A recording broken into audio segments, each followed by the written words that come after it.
শয়তানের কিন্তু আরশ আছে, শয়তানেরও কিন্তু একটা আরশ আছে। কোথায় এটা জানেন? সমুদ্রের উপরে। অনেকে বলে যে ভাই বারমুদা ট্রায়াঙ্গেলে আছে নাকি, তো এটা আমরা জানি না, এভাবে বলা যাবে না, এটা আমরা ব্যাখ্যা করতে পারবো না, আল্লাহ ভালো জানেন।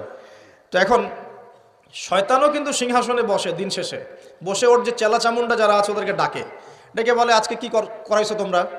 একজন বলে যে আমি তো জেনা করাই দিছি দুজনের মধ্যে, আমি মদ খাইয়েছি মানুষকে, আমি মানুষকে পরকীয়া লিপ্ত করেছি, আমি একজনকে একজনের বিরুদ্ধে উস্কে দিয়ে হত্যা করিয়ে দিয়েছি, এরকম করে শয়তানরা বলতে থাকে।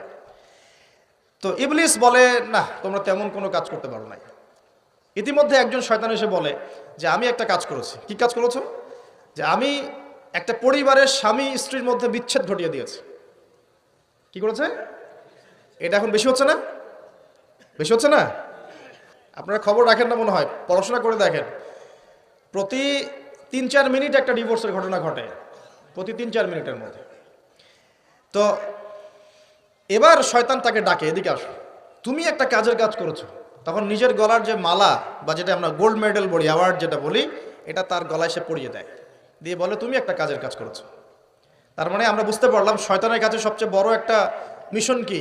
পরিবারগুলোকে ধ্বংস করে দেয়া। খুব সতর্ক থাকতে হবে আমাদের সবাইকে। আল্লাহ পাক আমাদের সবাইকে ধৈর্য দান করুন। কারণ পরিবার টিকে থাকে ধৈর্যের উপরে।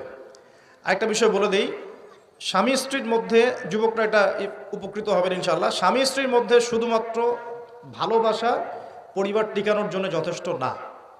স্বামী স্ত্রীর মধ্যে ভালোবাসার চাইতেও বেশি প্রয়োজন হচ্ছে একে অপরের প্রতি বিশ্বাস। কি দরকার? বিশ্বাস না থাকলে ভালোবাসা টিকবে না। প্রয়োজন একে অপরের সম্মানবোধ, একজন একজনকে সম্মানটা যেন বোঝে, এবং আনুগত্যের প্রয়োজন আছে। স্ত্রীটা যদি স্বামীদের আনুগত্য না করে সংসার টিকে না, সংসার ভেঙে যায়।